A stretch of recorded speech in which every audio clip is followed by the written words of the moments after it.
A father abandoned his disabled child right at a train station. He left the boy on a freezing cold bench with nothing but a small torn teddy bear and a promise that was a lie. "I'm just going to buy a ticket," he said, but he never turned back. He walked out the doors and he disappeared. Hours later, a man in a tailored Italian suit, a man who owned half the city but had lost his entire world, happened to stop. He looked into the shivering boy's eyes, and in that reflection, he saw a pain he knew too well. What began as a single moment of pity slowly grew into the deepest bond, a bond powerful enough to change the course of two broken lives. Because sometime family turns their back on us. But true compassion, that often comes from strangers. Before we begin this journey, tell us in the comments, what time is it where you are right now? And where are you watching from? If you enjoy stories that touch the soul, hit that subscribe button. Now, let's go back to that moment on the bench, the moment everything changed. The November sunset poured through the enormous glass arches of 30th Street Station in Philadelphia. It coated everything in a fiery orange-red glow. It's the kind of light that makes loneliness feel sharper, almost impossible to ignore. The station was a river of people, commuters rushing home to warm dinners, students laughing, businessmen shouting into phones. But at the far end of a long row of wooden benches, there was stillness. A little blond boy, no more than 3 years old, sat curled up. His name was Leo. Beneath his gray-blue socks, a heavy orthopedic brace hugged his tiny left leg. It was a cruel-looking thing, metal and plastic, making his leg look stiff and heavy.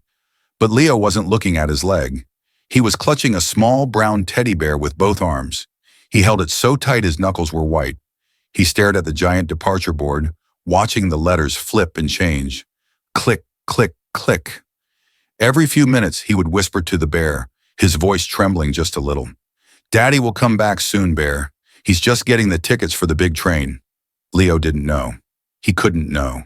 To understand why a father would leave his child in such a place, we have to look at the man walking away, Elias Thorne, 34 years old, a carpenter with rough hands and a heart that had been slowly crushed into dust. Elias was currently sitting in his rusted silver sedan in the parking lot, gripping the steering wheel so hard the leather was cracking. He wasn't breathing. He was sobbing, a silent, heaving sob that shook his entire body. 6 months ago, his life had ended.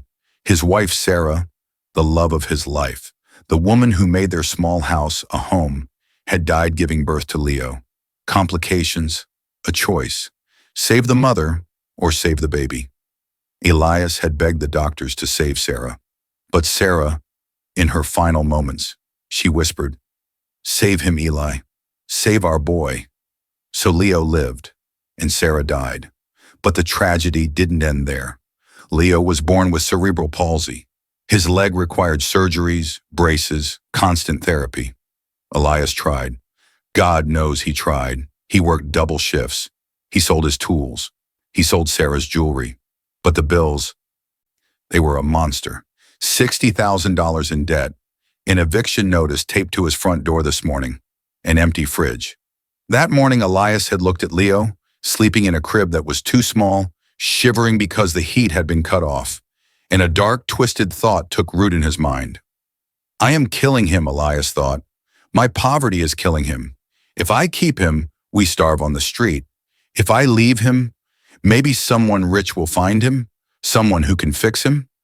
It was an act of love, warped by madness and grief. So he brought him to the station. He told the lie about the tickets. And now, Elias put the car in gear. He looked in the rearview mirror at the station doors one last time.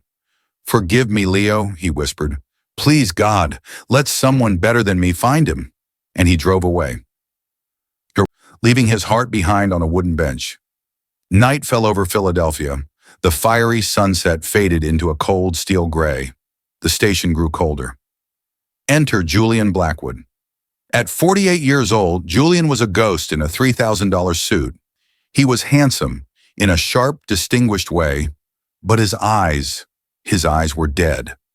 Julian was a billionaire, real estate tycoon, philanthropist, the kind of man who could buy this entire train station without checking his bank balance. He was also a single father, or rather, he had been.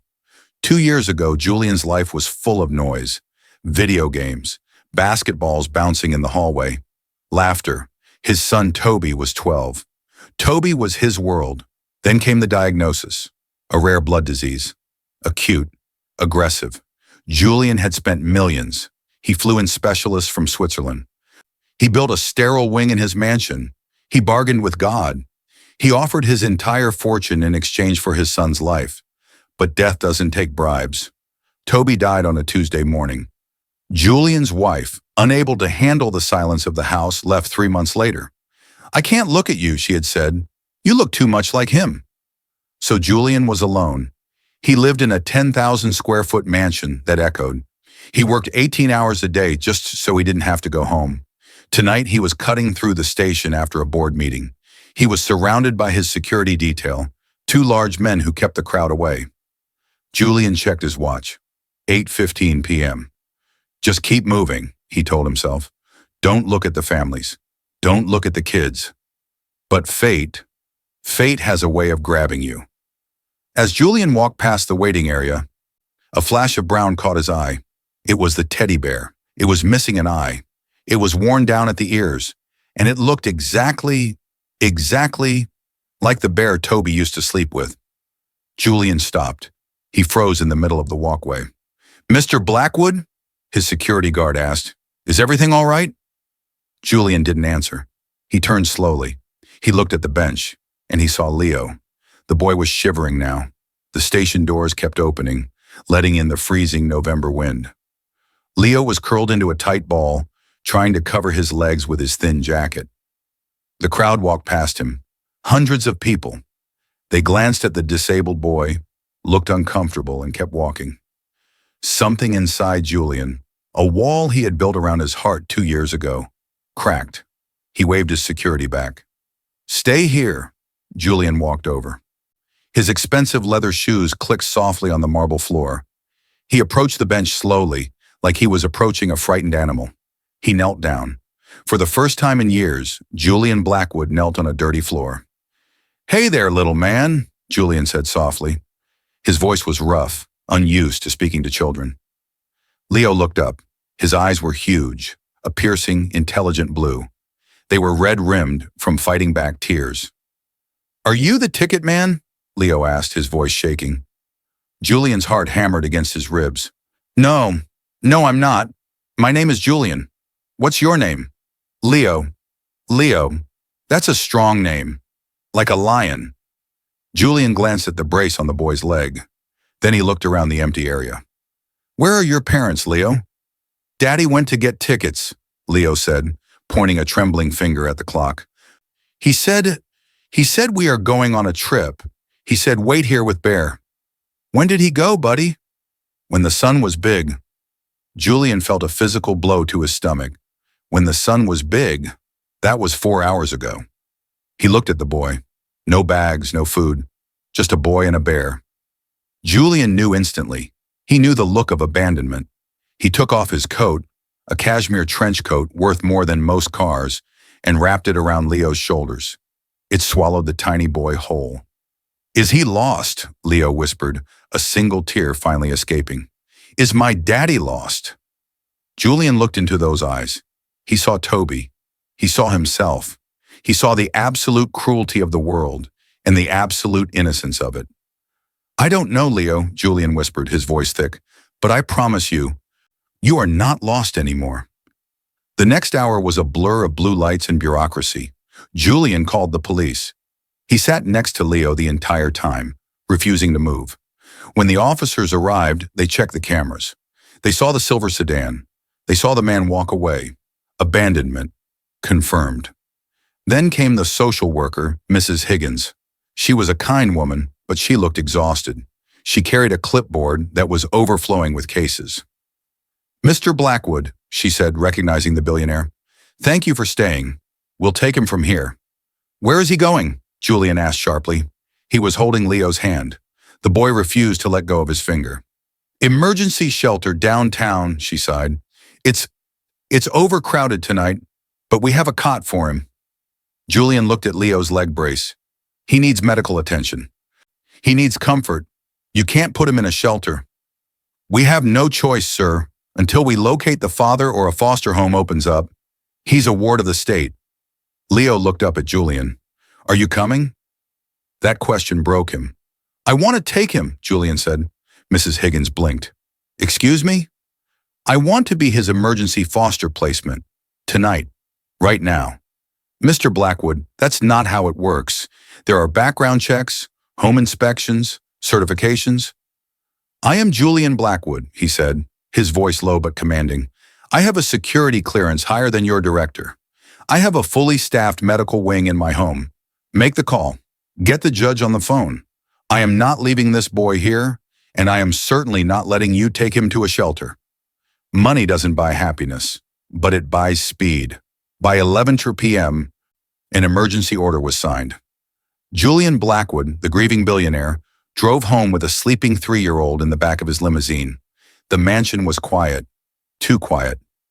Julian carried Leo into the guest room, the room that used to be Toby's playroom. He laid him down on the big bed. He tried to take the leg brace off. His hands, which signed billion-dollar contracts without shaking, were trembling. He didn't know how the buckles worked. He was terrified of hurting the boy. Leo woke up. He looked around the massive, shadowed room. Daddy, he called out. Julian froze. No, Leo, it's Julian. Remember? Leo sat up. Panic seized him. Where is Daddy? I want Daddy. I want the tickets. The meltdown was immediate and heartbreaking. Leo screamed. He threw the teddy bear. He thrashed, his heavy brace clanking against the bed frame. He promised, Leo screamed. He promised. Julian felt helpless. He sat on the edge of the bed. He didn't try to hush him. He just reached out and pulled the sobbing boy into his chest. Leo fought him at first. He hit Julian's chest with his tiny fists. I know, Julian whispered into the boy's hair. I know it hurts. I know you're angry. Scream it out, Leo. Scream it all out. Julian rocked him back and forth. He remembered holding Toby like this after chemo treatments. The rhythm came back to him. Eventually, Leo's screams turned into soft hiccups. He slumped against Julian, exhausted. Why didn't he come back? Leo whispered. Julian closed his eyes. How do you tell a child his father broke? Because, Julian said softly, sometimes people get lost, like in a dark forest. And your daddy, he got lost in the dark, but he left you where the light could find you. Leo sniffled. You're the light? Julian choked back a sob. I'm trying to be, Leo. I'm trying. Julian couldn't rest. He hired a private investigator the next morning. Find the father, Julian ordered. I don't want him arrested. I need to know why. It took 3 days. They found Elias Thorne in a cheap motel on the outskirts of the city. Julian drove there himself. He left Leo with his trusted housekeeper, Maria. The motel was a dump, peeling paint, the smell of stale cigarettes. Julian knocked on room 104. The door opened. Elias stood there. He looked like a ghost, gaunt, unshaven. His eyes were hollow. He saw Julian, this powerful man in a suit, and he tried to close the door. Julian blocked it with his hand. We need to talk about Leo. Elias crumbled. He didn't fight. He backed into the room and sat on the dirty bed, burying his face in his hands. Is he okay? Elias sobbed. Is he warm? He's safe, Julian said, standing over him. The anger he thought he would feel, it wasn't there. He just felt pity. He's warm. He's fed. I couldn't do it anymore, Elias whispered. Look at me. I have $4. I couldn't buy his medicine. I couldn't fix his leg. I thought if I left him, someone rich would find him. Someone who could save him. Julian looked around the squalid room. He saw a photo of Leo taped to the mirror. He saw the baby shoes on the nightstand. This wasn't a man who hated his son. This was a man who hated himself. Julian pulled up a rickety chair and sat down. I lost a son. Elias, Julian said quietly. Elias looked up, shocked. His name was Toby. I had all the money in the world, billions, and I couldn't save him. You have a son who is alive, who is brilliant, and you threw him away. I tried to save him from me, Elias cried. I am nothing. I am a failure. Then let me help him, Julian said. The room went silent. What? I want to adopt him, Julian said firmly. I want you to sign your rights over. Voluntarily. Elias stared at him. You want him? With the brace? With the problems? I want him because he's Leo, because he saved me just as much as I saved him. Julian leaned forward. If you force the state to take him, he goes into the system. He will be lost. Give him to me, and I swear on my son's grave, he will have the world. Tears streamed down Elias's face. He realized this stranger was the miracle he had prayed for. Will he know? Elias asked, his voice breaking. Will he know I loved him? I'll tell him, Julian promised. When he's old enough to understand, I'll tell him his father made the hardest choice to give him a better life. With a shaking hand, Elias signed the paper. It was the hardest thing he ever did, and the most unselfish. Months passed. The adoption was underway. Leo settled into the mansion. But something strange began to happen. One evening, Julian was in his home office. He was working on blueprints for a new skyscraper, complex geometry, structural stress points. Leo, now walking better with a new high-tech brace Julian had bought, crawled onto the floor. He stared at the blueprints. The line is wrong, Leo said quietly. Julian smiled, not looking up. That's a load-bearing wall, Leo. It has to be there. No, Leo grabbed a red marker. The weight is heavy here. He drew a triangle structure over Julian's square design. Triangles are stronger. Julian stopped typing. He looked at the drawing. He pulled out his calculator. He ran the physics simulation. His jaw dropped. The kid was right. The stress load was better distributed with the triangulation. It was an advanced engineering concept. Leo, Julian whispered, looking at the 4-year-old. How did you know that? Leo shrugged, playing with his teddy bear. The shapes talk to each other. Triangles are happy, squares are tired. Julian realized then, Leo wasn't just a survivor. He was a prodigy. His brain processed the world in patterns and geometry. They became a duo, the billionaire and the boy genius. Julian stopped going to evening galas. He stopped working late. He spent his evenings on the floor learning math from a toddler and teaching that toddler how to throw a baseball. They healed each other. Leo filled the silence in the mansion, and Julian filled the hole in Leo's heart. December arrived. The mansion, usually dark and cold during the holidays, was lit up like a beacon. A 12-foot tree stood in the foyer. It was Christmas Eve. Julian and Leo sat by the fireplace.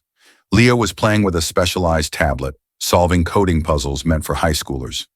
Leo, Julian said nervously. He held a small box. I have one more present for you. Leo put the tablet down. He opened the box. Inside was a framed photo. It was taken at the park last week, Julian pushing Leo on the swing, both of them laughing. And underneath the photo was a legal document, an adoption certificate. It's official, Julian said, his voice cracking. The judge signed it today. You are Leo Blackwood now, unless you don't want to be. Leo looked at the paper. He touched the glass of the photo frame. Then he stood up. His leg brace clicked softly on the floor. He walked over to the fireplace mantel. Sitting there was the brown teddy bear, the one from the train station, the one he had clung to for months. Leo picked up the bear. He walked back to Julian. Here, Leo said, handing the bear to Julian. Julian was confused. You sleep with this every night, Leo. It's your safety. Leo shook his head. He climbed onto Julian's lap. He rested his head against Julian's chest, right over his heart. I don't need the bear to be safe anymore, Leo whispered. I have you. Julian let out a breath he felt he'd been holding for 2 years. A tear slid down his cheek, landing on Leo's hair. I have you too, Leo, Julian whispered. Forever. Years later, Leo would become a leading architect, designing buildings that defied gravity, always incorporating triangles, his happy shapes. And in the front row of every graduation, every award ceremony, sat Julian Blackwood, the single dad who stopped at a train station and found his life waiting on a bench. The story of Julian and Leo reminds us of a simple truth. Blood makes you related, but love loyalty, showing up when everyone else leaves. That is what makes you family. Sometimes the person you think you are saving is actually the one saving you. If this story touched your heart, please share it with someone you love. You never know who needs to hear that second chances are real. Thank you for watching. And remember, never be afraid to stop for someone in the dark. You might just find your light